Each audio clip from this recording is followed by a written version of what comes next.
যদি আমরা জানি যে আমাদের ধর্মগ্রন্থগুলোর মধ্যে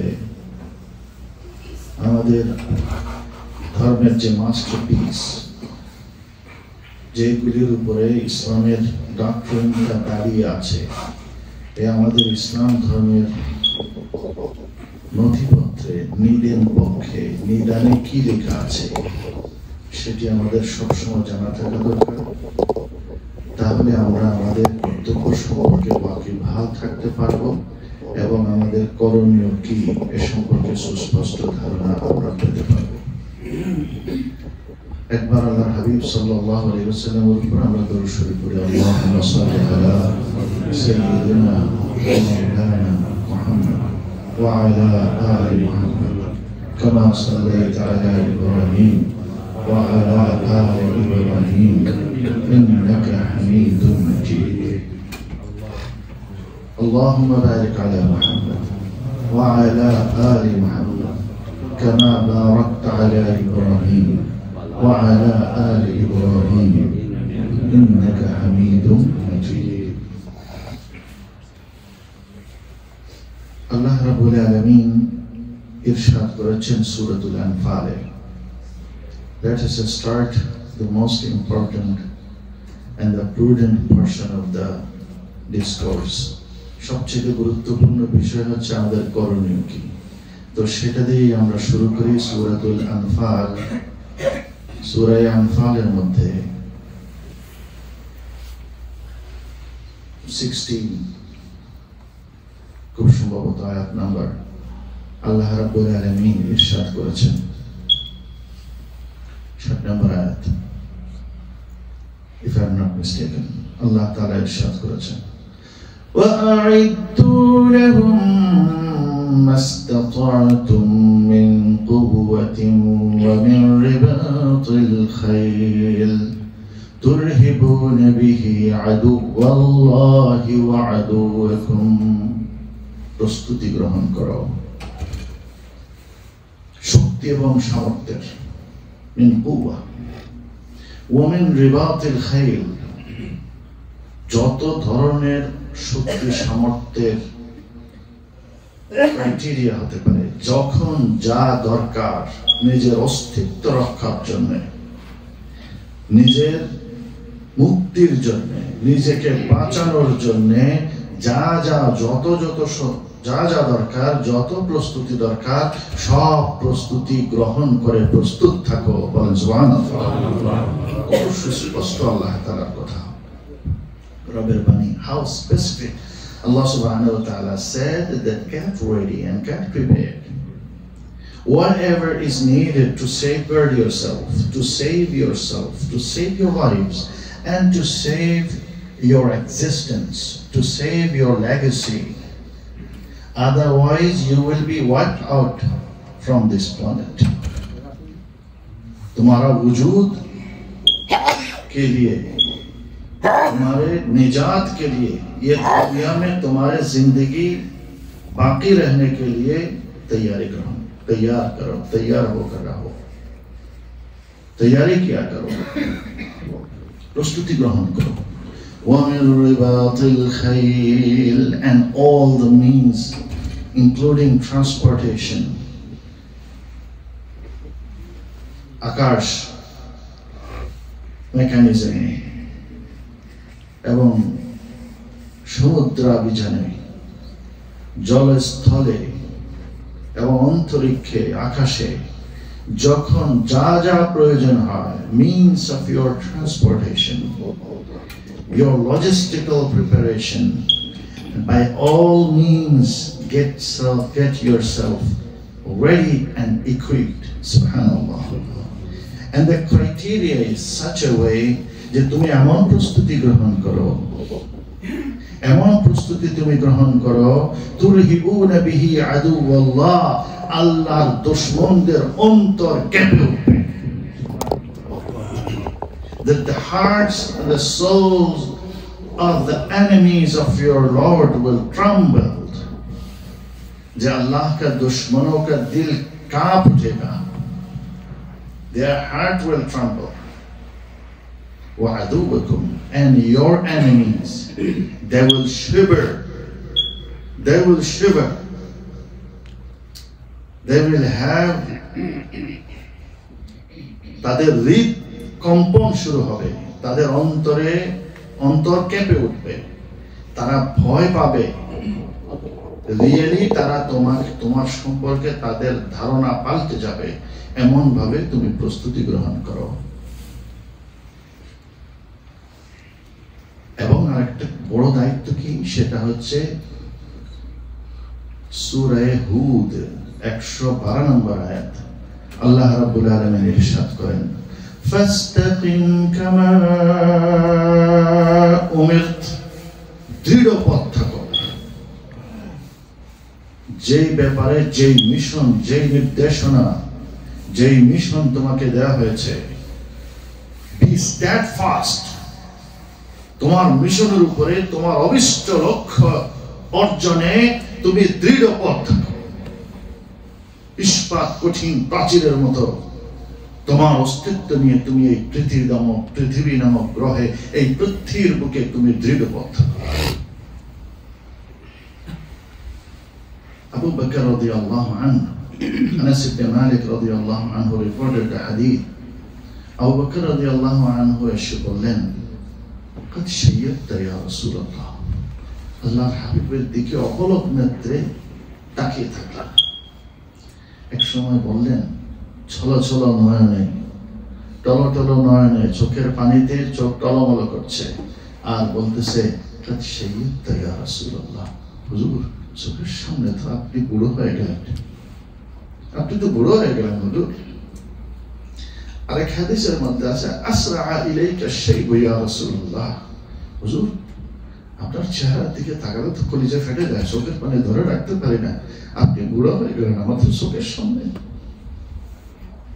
তখন আল্লাহ নবী বললেন, শাইয়াবাতনি সূরাতু হুদ ওয়া আখওয়াতুহা, আমাকে বুড়াকে বানিয়েছে জানো, সূরা হুদ আল্লাহ তাআলা আমার উপর নাযিল করেছেন। কোরআনের একটি সূরা হুদ, এবং আর কয়েকটি সূরা তার পরবর্তীতে যেগুলি নাযিল হলো, তার সাথে কিছু সিস্টার সূরা।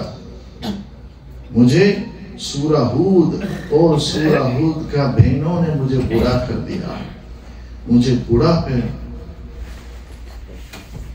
ला कर दिया, আমাকে বৃদ্ধতায় পৌঁছে দিয়েছে।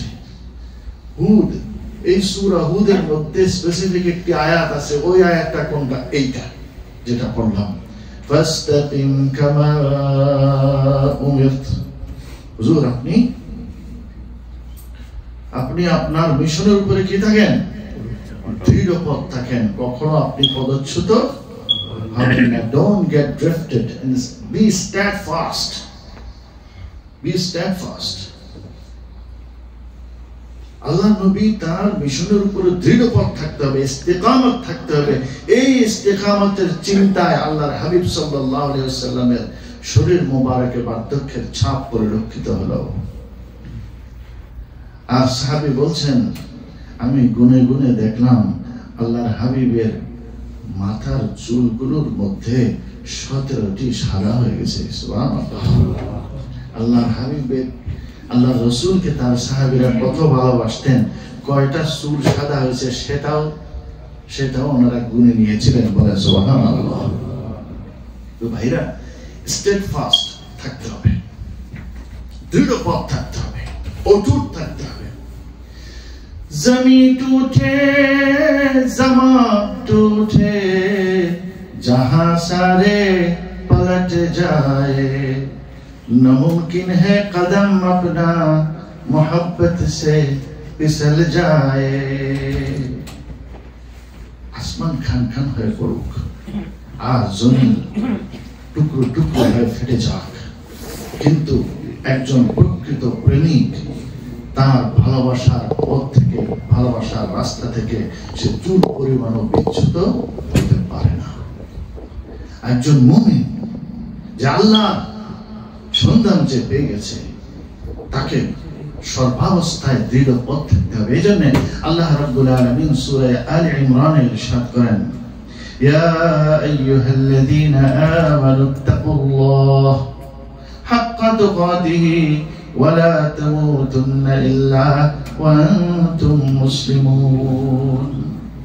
আল্লাহকে ভয় করো, ভয় করার মতো, এবং মৃত্যু পর্যন্ত ইসলাম থেকে তুমি কখনো কি বিচ্যুত হলো না, মুসলমান না হয়ে তুমি মৃত্যুবরণ করো না। আল্লাহ আমাদের সবাইকে মৃত্যু পর্যন্ত আমাদের মিশনের উপরে, আমাদের দ্বীন ধর্ম ঈমানের উপরে ইস্তেকামত থাকার তৌফিক দান করুন। আমিন। একনিষ্ঠতা এবং দৃঢ়তা, পূর্ব শর্ত। এই কঠিন সময় 1400 বছর আগে আল্লাহ রাসূল সাল্লাল্লাহু আলাইহি ওয়াসাল্লাম হাদিস বর্ণনা করেছেন। ইমাম আহমদ ইবনে হাম্বল তার মুসনাদে হাদিস এনেছেন। আবু হুরায়রা রাদিয়াল্লাহু তাআলা আনহু বর্ণনাকারী, সায়াকুনু ফি উম্মতি বা'থুন ইলা সিন্দ ওয়াল হিন্দ। গাজওয়াতুল হিন্দের হাদিস শুরু হয়ে গেল যে আমার উম্মতের মধ্যে জিহাদ হবে, মহাযুদ্ধ হবে, এবং মহাযুদ্ধের দুটি বাহিনী,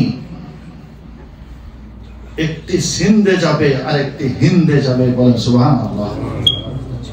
हिंद एंड सिंध। सिंध के बांग्ला बोले सिंधु, वो जो सिंध है ना पाकिस्तान में, सिंध सिंध, और एक है हिंद। भाई सिंध और हिंद এগুলো কি, এরা কারা, এটা দুজনের নাম বুঝাইতে যাচ্ছে। সিন্ধ আর হিন্দ দুই ভাইয়ের নাম বুঝাই যাচ্ছে। তারপরে একটা একাডেমিক আপনাদেরকে রেফারেন্স দিয়ে দেই, মুআজামুল বুলদান 6ষ্ঠ খণ্ড 367 পৃষ্ঠা। মুআজামুল বুলদানে লেখা আছে, আল্লামা বালাদুরি তিনি লিখছেন, আস-সিন্ধু ওয়াল হিন্দ হুমা আখাওয়াইন। তারা হলো দুজন ভাই, এক ভাইয়ের নাম ছিল সিন্ধ আর এক ভাইয়ের নাম ছিল কি হিন্দ। মিন আওলাদি ইয়াকতুর ইবনে হাম ইবনে নূহ। নূহ আলাইহিস সালামের ছেলে হাম, হামের ছেলে ইয়াকতুর।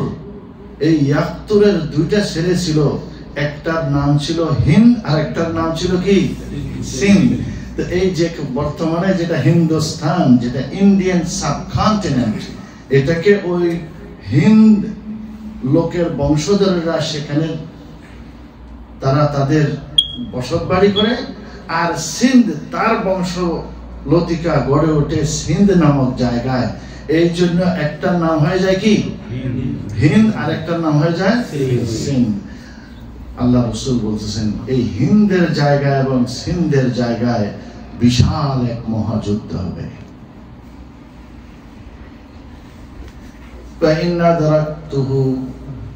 فإن أدركتها واستشهدت فيها فذلك। যদি আমি ওই যুদ্ধে শরীক হওয়ার সুযোগ পাই এবং ওই যুদ্ধে শহীদ হয়ে যাই তাহলে তো খুবই ভালো। ওয়াইন আরজিউ মিনহা, আর যদি আমি ওই যুদ্ধ থেকে ফিরে আসতে পারি, ফাআনা আবু হুরায়রাতুল মুহাররার, তাহলে আমি আবু হুরায়রা হব, মুক্ত আবু হুরায়রা। আতাকানিল্লাহু মিনান নার, আল্লাহ তাআলা আমি আবু হুরায়রাকে দুজক থেকে মুক্তি দান করবেন, নিজেকে মুক্ত আবু হুরায়রা বলে ঘোষণা করব। সুবহানাল্লাহ। ইমাম নাসাই 6ষ্ঠ খণ্ড अध्याय बाब गज़वातिल हिंद, हिंद के गज़वे के बारे में ये बाब ভারতের মহাযুদ্ধের অধ্যায়, এই শিরোনামে তিনি হাদিস বর্ণনা করেছেন। হাদিসের নাম্বার হলো 3173 নাম্বার। আবু হুরায়রা রাদিয়াল্লাহু আনহু থেকে হাদিস বর্ণনা করেন, একটি হাসান পর্যায়ের এবং সহিহ পর্যায়ের। আল্লাহ রাসূল সাল্লাল্লাহু আলাইহি ওয়াসাল্লাম ঘোষণা করেন, ওয়া'আদানা রাসূলুল্লাহ সাল্লাল্লাহু আলাইহি ওয়াসাল্লাম গাজওয়াতান।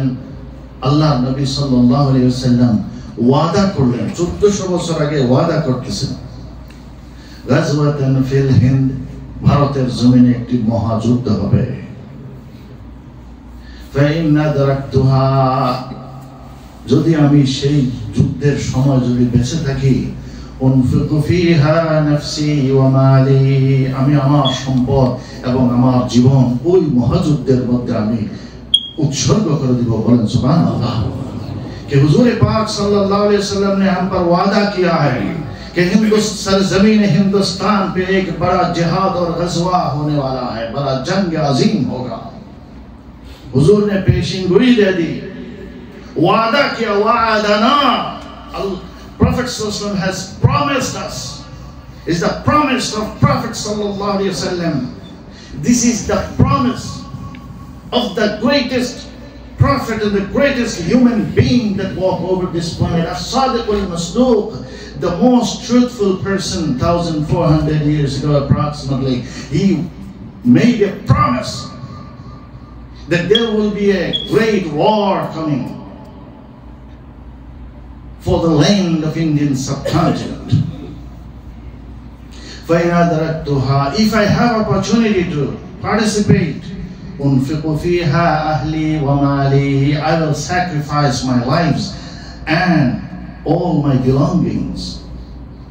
فإن قتلوا فيها if I get martyred, if I become shaheed, আমি যদি সেই মহাযুদ্ধে শহীদ হয়ে যাই, فأنا من أفضل الشهداء then I will be among the greatest martyrs of Islam. যদি আমি সেই মহাযুদ্ধে শহীদ হই তাহলে আমি সর্বোত্তম শহীদানদের মধ্যে একজন হব বলেন সুবহানাল্লাহ وإن رجعوا منها আর যদি আমি সেই মহাযুদ্ধ থেকে জীবন্ত ফিরে আসি গাজী হই মরলে শহীদ বাঁচলে আমরা সবাই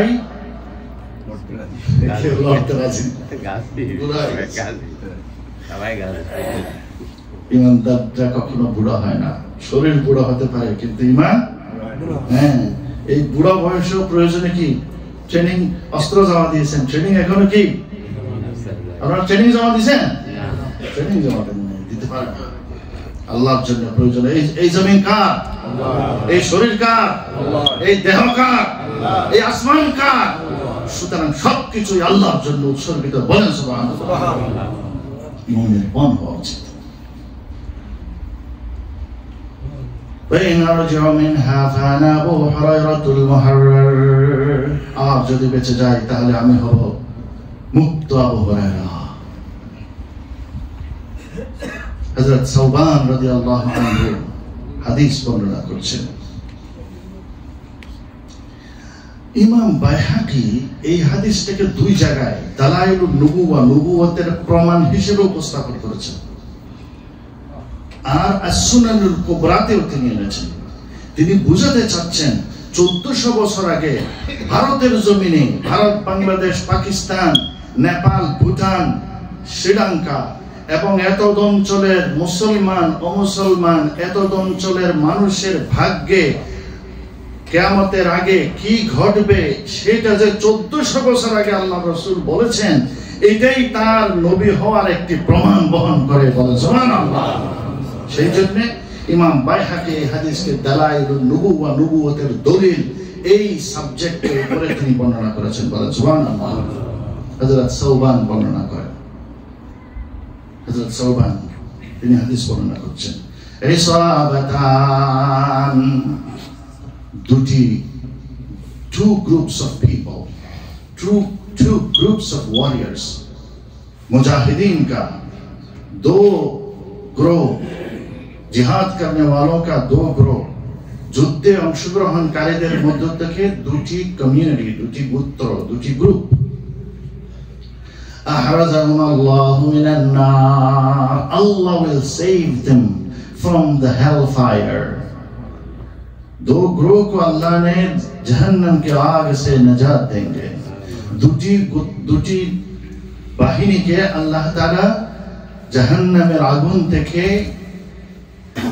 মুক্তি দান করবেন নরকের বহ্নি শিখা থেকে অগ্নি শিখা থেকে তাদেরকে মুক্ত রাখবেন একটা কি ইসাবাতুন তাগজুল হিন্দ এক বাহিনী যারা ভারতের জমিনে ভারতীয় উপমহাদেশে ঘটিতব্য যে মহাযুদ্ধ আসছে ওই যুদ্ধে যারা যারা শরীক হবে তাদেরকে আল্লাহ তাআলা জাহান্নামের আগুন থেকে মুক্তি দান করবেন বলেন সুবহানাল্লাহ।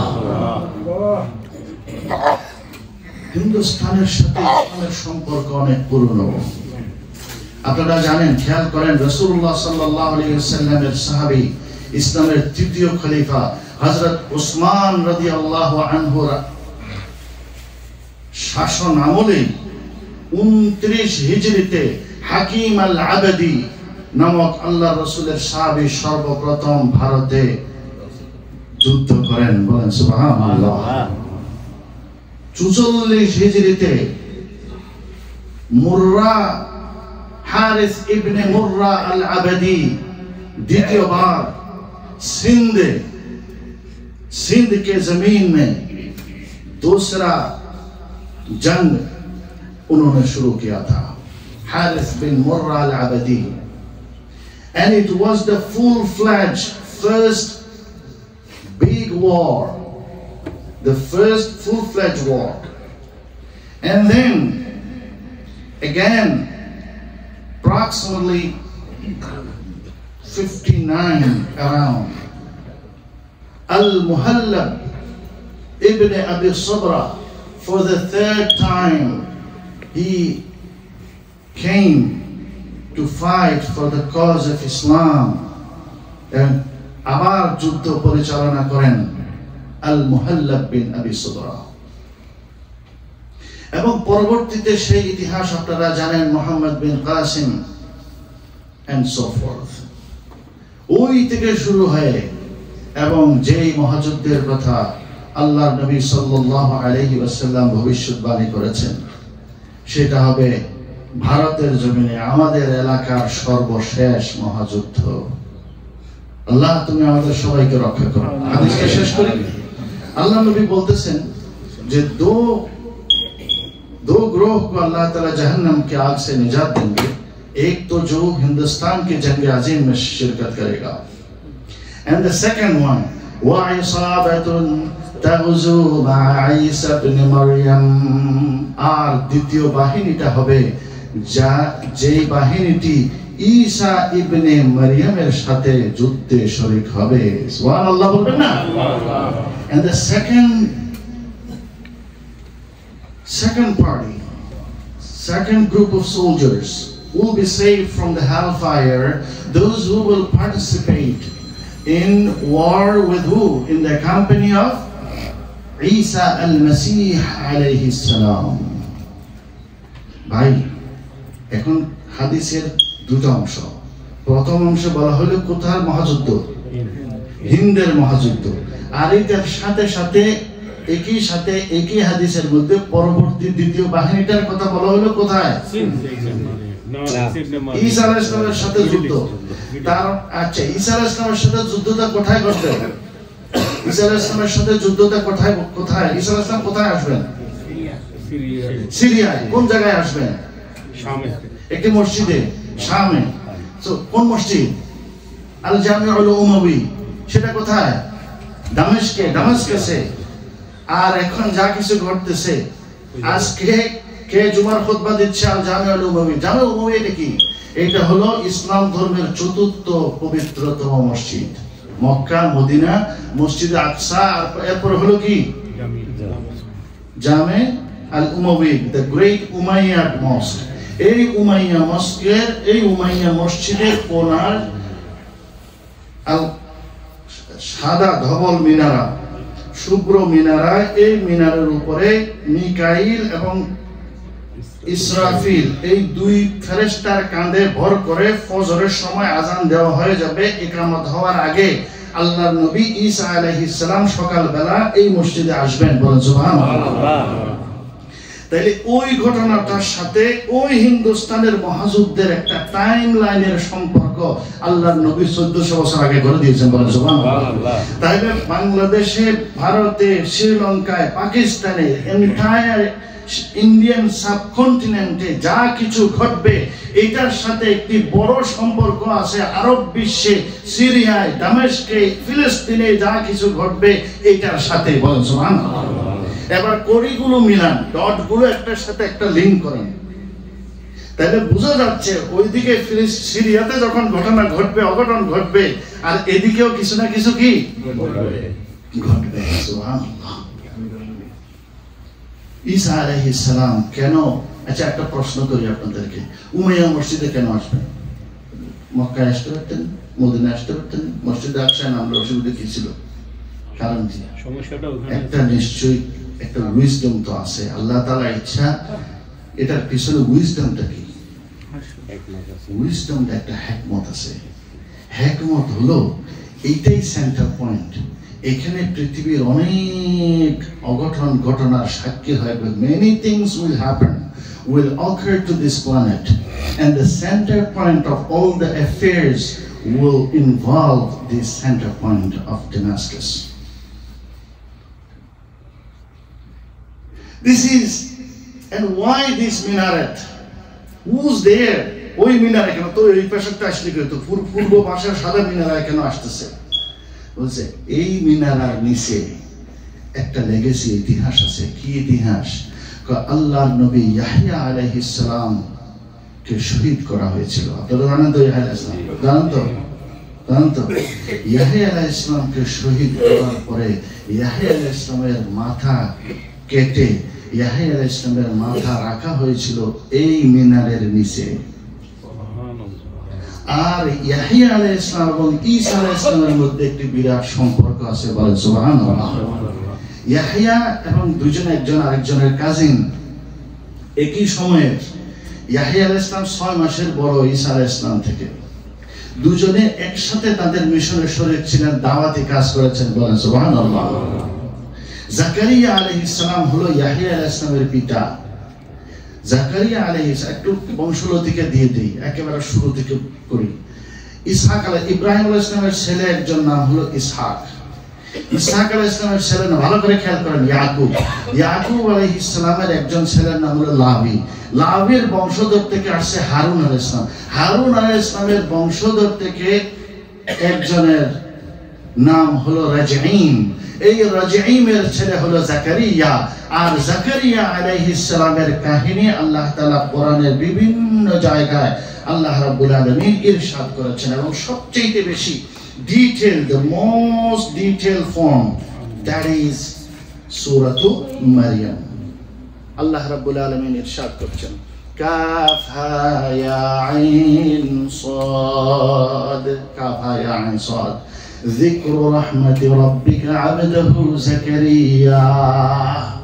তোমার রবের বান্দা জাকারিয়ার উপরে আল্লাহর রহমতের কিছু কাহিনী তোমাদেরকে শোনায়। কে বলতেছেন? কিসের কাহিনী ভাই? তার মানে এই যে বংশলতিকে বললাম, বংশের মধ্যে সুসন্তান থাকা, এটা হলো আল্লাহর বড় একটি রহমত। ইযনাদা রাব্বাহু নিদান খাফিয়া। জাকারিয়া আলাইহিস সালাম তার রবকে ডাকলেন খুবই একেবারে সুন্দরপনে। ক্বালা, বললেন, রব্বি ইন্নী ওয়াহানাল আযমু মিন্নি। আল্লাহ রে, আমার তো হাড্ডি গুড্ডি, মেরা রব মেরা হাড্ডি তো চুর চুর হো গয়া, মানে জয়ীফ হো গয়া। আমার তো হাড্ডি কি হয়ে গেছে? তো হাড্ডি যদি জয়ীফ, হাড্ডি যদি দুর্বল হয়ে যায়, আমার হাড্ডি কি হয়ে গেছে? হাড্ডি দুর্বল হয়ে গেছে, গোশতের কোনো খবর আছে? ওয়াস্তাআলা রাসু শাইবা, আমার দাড়ি চুল সবকিছু কি হয়ে গেছে? সাদা হয়ে গেছে।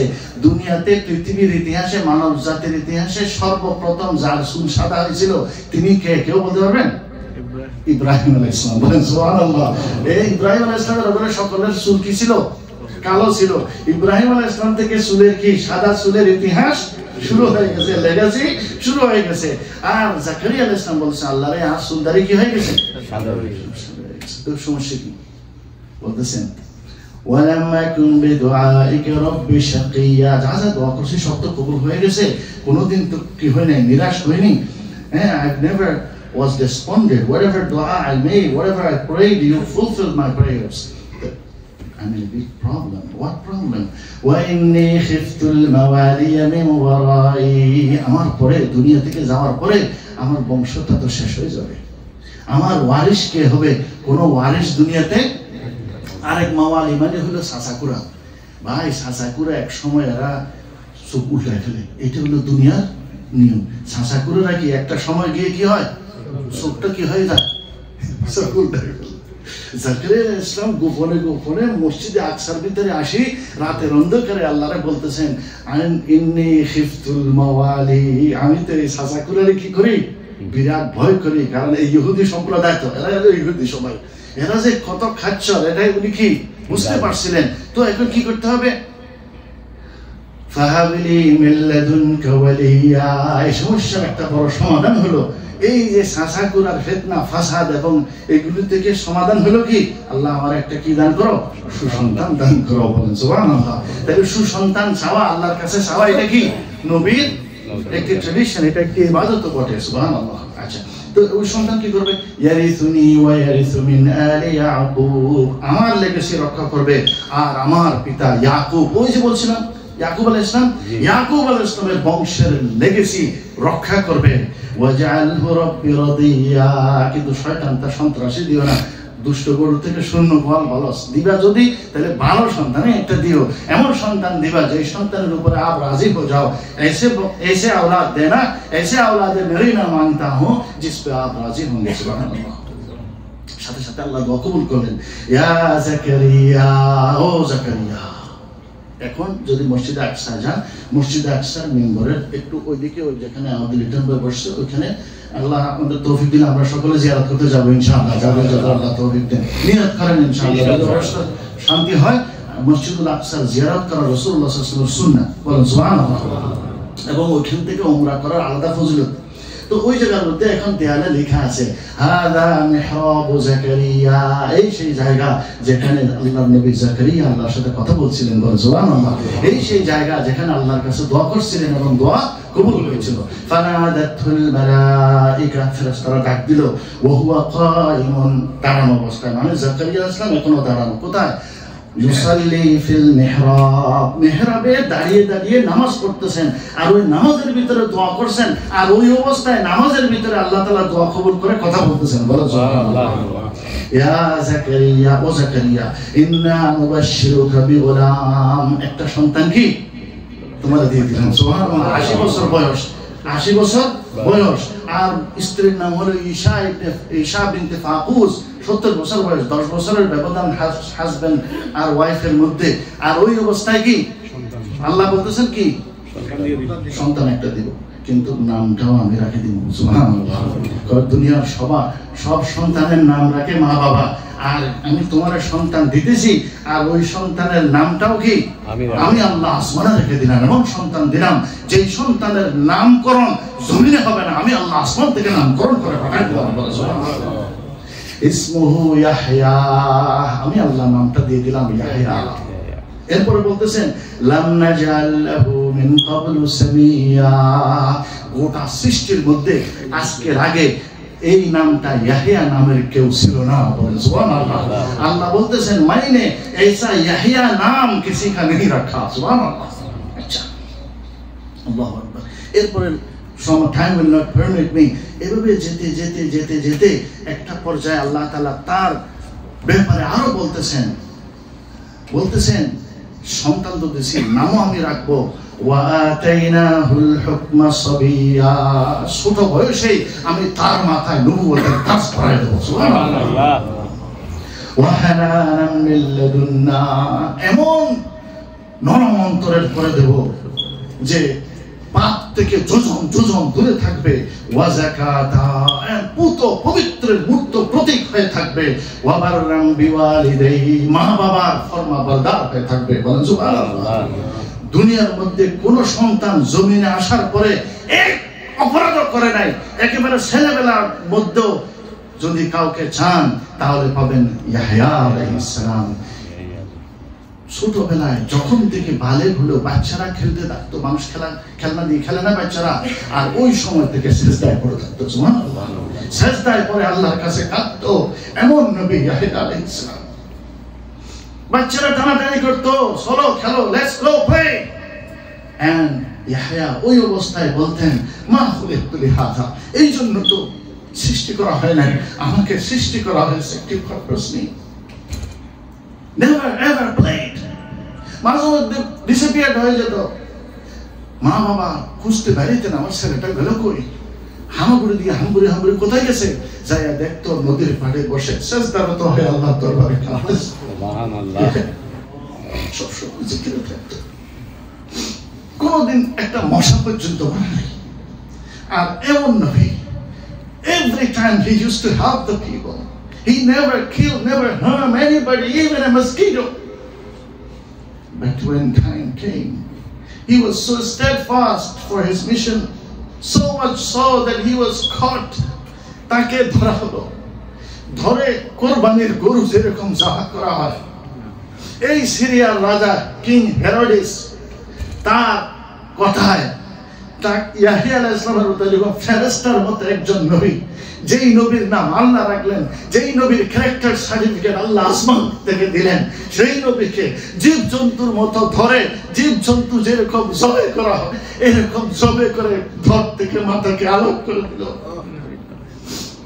সালোমি নামক একজন পতিতা নারী খুশি মনোরঞ্জনের জন্য আল্লাহ নবী ইয়াহিয়া আলাইহিস সালামের কাটা মাথা, শহীদ করা মাথা থালায় রেখে এই জালিম বাদশার সামনে রাখা হয়েছিল। দুনিয়া জানলো, পৃথিবী কে কি বলে, who cares, who says what, if Allah is happy with you then you are the successful person. আল্লাহ যদি রাজি থাকে তাহলে আপনি সফল কাম। এই ইয়াহিয়া আলাইহিস সালামকে এই উমাইয়া মসজিদের এই মিনারের নিচে ইয়াহিয়া আলাইহিস সালামের মাথাকে দাফন করা হয়েছে। আল্লাহর নবীর কলিজার টুকরা হোসেন বিন আলী রাদিয়াল্লাহু আনহু তার মাথা কেটে এই জামে উমাইয়ার মসজিদে আনা হয়েছিল। সব কিছু এখানেই, এবং এখান থেকেই হবে, এখানেই ঈসা আলাইহিস সালাম অবতীর্ণ হবেন। So what is happening and what will happen in Syria, in Damascus, all it is according to the master plan of Allah. 54 বছরের স্বৈরতান্ত্রিক একটি শাসন ব্যবস্থার অবসান হয়েছে। বাশার আল আসাদ পালিয়ে গেছে। অনেকে খুব খুশি পুলক অনুভব করে 71 সাল থেকে দুর্দণ্ড প্রতাপের সাথে হাফেজ আল আসাদ তার রেইন শুরু করেছিল 2000 সাল পর্যন্ত, এবং 2000 সাল থেকে বাশার আল আসাদ আল জাজ্জার তার স্বৈরতান্ত্রিক শাসন ব্যবস্থা চালিয়েছে। অনেক মানুষের উপর জুলুম করেছে, অত্যাচার করেছে, এবং ধর্মীয়ভাবে তারা তো নুসাইরি ফিরকার ছিল। নুসাইরি, আলাউই, এরা হলো মূলত এরা সুন্নিদের সাথেও যায় না, শিয়া মেইন স্ট্রিম শিয়াদের থেকেও তারা দূরে, তাদেরকে মুসলমানই মনে করা যায় না, আসলে তো politicians, they are religionist politics. And he got married to Sunni women, তার বউ আমার সুন্নি ছিল। যা হোক, সে পালিয়ে গেছে। আর পৃথিবীর ইতিহাস সাক্ষী, রাজনীতি বিজ্ঞানের সব ইতিহাস পর্যালোচনা করেন, যখন প্রধান নেতৃত্ব ভাগিয়ে চলে যায় আর তাদের আর ফিরে আসার সুযোগ খুব কমই হয় নাই, এবং তাদের পার্টি আর বেঁচে থাকবে না, আস্তে আস্তে তিল তিল করে টিম টিম করে একসময় নিঃশেষ হয়ে যাবে। যদি আবার আসে তাহলে বুঝবেন যে পৃথিবীর রাজনীতি বিজ্ঞানের ইতিহাস মিথ্যে হয়ে যাবে। আজ পর্যন্ত কোন দেশে, পৃথিবীর ইতিহাসে কোন নেতা তার পার্টিকে ছেড়ে চলে গেছে পরে আর এসে রিভাইভ করতে পারেনি। তো হয়তো বাশারের রেইনও শেষ হয়ে গেছে, তার পার্টিও শেষ হয়ে যাবে, অপমৃত্যু হয়ে গেছে, আর আসবে না। পুলক অনুভব করতেই পারেন, খুশি হতেই পারেন, কিন্তু on the other hand, other side of the coin, আপনার বাদশার চলে গেছে, আমরা খুশি, কিন্তু এভাবে না গিয়ে অন্যভাবেও তো ট্রানজিশন হতে পারত। ডু ইউ নো, যখনই বাদশার চলে গেছে আর এরা নর্তন কুর্দন আনন্দ, সকল আনন্দের নামে নর্তন কুর্দন শুরু করে দিয়েছে, নাচানাচি শুরু করে দিয়েছে। জায়নিস্ট ইসরায়েল প্রথমে 14 কিলোমিটার, এখন বলতেছে 20 থেকে 30 কিলোমিটার অলরেডি ঢুকে গেছে। 200 থেকে 300 স্থাপনা সম্পূর্ণ ধ্বংস করে দিয়েছে। সিরিয়ার এয়ার ডিফেন্স সম্পূর্ণভাবে নাস্তানাবুদ হয়ে গেছে এবং নেভি সম্পূর্ণভাবে ধ্বংস হয়ে গেছে। কার ক্ষতি হইল রে ভাই? কার করল? আমরা তো খালি একজন আরেকজনের পিছনে, এই আরব দেশের খিয়ানত, আরব দেশের মুনাফিকি, একজন আরেকজনের বিরুদ্ধে লাগা এবং দ্বিধা বিভক্তি আমাদেরকে ধ্বংস করে ছেড়ে দিয়েছে। এখন দেখবেন এই সিরিয়াতে সিভিল ওয়ার হতে পারে, এই সিরিয়াকে টুকরা টুকরা হতে পারে। এই সিরিয়া শেষ নয়, এই সিরিয়ার পরে হয়তো ইরাকের দিকে তারা যাবে, এরপরে হয়তো মিশরের দিকে তারা যাবে। এইভাবে পৃথিবী একটি কোথায় ফিলিস্তিনের ইস্যুটা এখন ধামাচাপা পড়ে যাবে। এই যে দেখেন কাদের ক্ষতি হয়ে গেল? মুসলমানদের ক্ষতি হয়ে গেল। The greatest problem today and the last not the least, our way of survival is our unity. And this khida, এই মুনাফিকি, এই গাদ্দারি, একজন আরেকজনের বিরুদ্ধে শত্রুতা, মুসলমানের সবচেয়ে বড় দুশমন আজকে। অমুসলিমদেরকে পরে হাত দেখাইয়েন, পরে তাদের দিকে আঙুল দেখায়, আগে নিজেদেরকে ঠিক করে ভাই। আমরা নিজেরাই তো শততা বিভক্ত, নিজেরাই তো এক হইতে পারি না। ছোট ছোট বিষয় নিয়ে ট্রিভিয়াল এন্ড প্যারি ইস্যুস, ছোট ছোট বিষয়গুলো নিয়ে মারামারি, ধরাধরি, রেশারেশি, হানাহানি, nothing to do with religion. Everybody তাদের স্বার্থের পূজারী হয়ে, তাদের স্বার্থের অনরে আজকে সিরিয়া এই অবস্থায় পৌঁছে গেল। তাদের স্বার্থের জন্য কেউ চায় তার ঠেল পয়েন্ট নিতে, কেউ চায় তার ডমিনেন্স রাখতে। এইভাবে আজকে সিরিয়ার এই অবস্থা হয়ে গেছে। আল্লাহ নবী সাল্লাল্লাহু আলাইহি ওয়াসাল্লাম এটারও ভবিষ্যৎবাণী করেছেন, সায়াকুনু ফি আখির উম্মতি, আমার উম্মতের শেষ জামানায় সানাওয়াতুল খিদাত, এমন সময় আসবে, এমন বছরগুলো আসবে, এক একটা মুনাফিকের জন্য পৃথিবীর ইতিহাসে ঘৃণা করে পৃথিবীর মানুষ ঘৃণা ভরে স্মরণ করবে।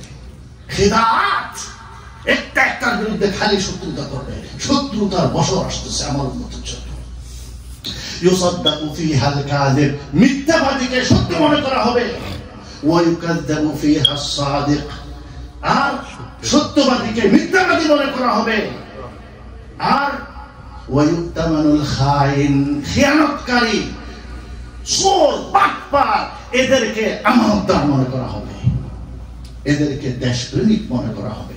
ছোট লোকদেরকে দেশের অ্যাফেয়ার্সে, দেশের শাসন ক্ষমতার উপরে তাদেরকে বসিয়ে দেওয়া হবে, তছনছ করে ছেড়ে দিবে আমার উম্মতকে। আল্লাহ নবী সাল্লাল্লাহু আলাইহি ওয়াসাল্লাম 1400 বছর আগে বলেছেন, আল্লাহ তুমি আমাদেরকে কিয়ামতের এই ফিতনা থেকে রক্ষা করো, আখিরি জামানার এই ফিতনা থেকে রক্ষা করো। আল্লাহ তুমি আমাদেরকে মুসলমানের ইজ্জত আবরুর হেফাজত করো, আমাদের স্বাধীনতা সার্বভৌমত্বের হেফাজত করো। আল্লাহ আমাদের জান মাল হেফাজত করো। আল্লাহ মুসলিম উম্মাহকে এক করে দাও, আল্লাহ মুসলিম উম্মাহকে এক করে দাও। এই ইমাম মাহদী আলাইহিস সালাম আসার সময় ঘনিয়ে আসছে। যা কিছু করতেছে, কে জিতলো কে হারলো, does it matter? Greater Israel বনার সম্ভাবনা আরো ঘনীত, তাদের দেহ আরো বড় হচ্ছে। ইমাম মাহদী আলাইহিস সালাম আসার সময় আরো ঘনিয়ে আসছে।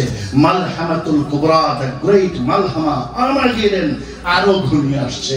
আল্লাহ তুমি আমাদের উপর হেফাজত করো, আল্লাহ তুমি আমাদেরকে রক্ষা করো। লাস্ট নট দ্য লিস্ট, আল্লাহ রাসূল একটি টিপস দিয়েছেন, একটি দোয়া শিখিয়ে দিয়েছেন। এরকম কনফিউশনের সময় ভাই এইটা শুনলে এক ধরনের, এই সংবাদ ফেসবুক আরেক দিকে নিয়ে যাবে, ইউটিউব আরেক দিকে, ইলেকট্রনিক মিডিয়া, প্রিন্ট মিডিয়া, কোনটা শুনবেন? বক্তা, বক্তৃতা, লেখা, বই, কিতাব, ইতিহাস, ঝগড়া খিচুড়ি হয়ে যাবে পৃথিবী, তছনছ। কোনটা বিশ্বাস করবেন? আল্লাহ নবী বলছেন ওই সময় আসলে একটি দোয়া পড়িও, আল্লাহুম্মা আরিনাল হাক্কা হাক্কা, আল্লাহ আমার সত্যতা সত্য বল দেখার বুঝার তৌফিক দিয়ে দিন। ওয়া আরিনাল বাতিলা বাতিলা, মিথ্যাকে বাতিলকে বাতিল হিসেবে বুঝার তৌফিক দিও। আল্লাহুম্মা আরিনাল হাক্কা হাক্কান ওয়ারযুকনা ইত্তিবা, আল্লাহ সত্যের অনুসরণ করার তৌফিক দান করে দিও। ওয়া আরিনাল বাতিলা বাতিলা ওয়ারযুকনা ইজতিনাবা, এবং মিথ্যা থেকে দূরে থাকার তৌফিক আমাদেরকে তুমি দান করে দিও।